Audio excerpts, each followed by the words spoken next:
ចផុតទៅក៏ឆ្លោះយាមផ្លូវនៅ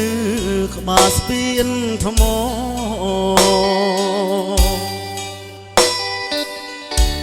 ស្រមោ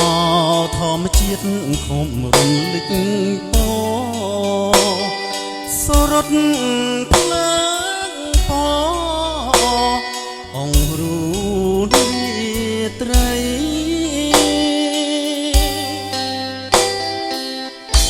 ផ្ទះដំបោស្បៅនៅត្រើយខាងកើតជាភូមិកំណើតស្ថានស្នេហ៍កវី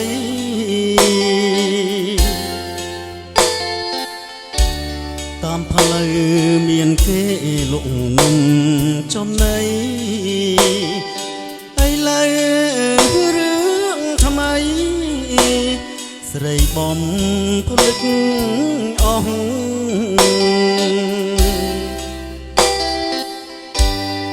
អូនគុំជេស្ទឹងបើខឹងនឹងបងទុករាន់ដើរឆ្លងនឹករឿងស្រនោះទឹកអើយហូរទៅគុំនៅក្រៀមក្រំនាំដួងចិត្តស្មោះទៅប្រាប់នាងផង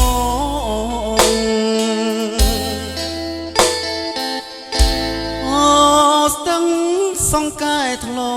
ប់តែផ្ញើចិត្តពេលយកងងឹតស្ទាបអង្គអាយផងបើឈប់ស្នេហាសុំខ្លួនជាបងបានជួបម្ដងញញឹមគ្មានតោះ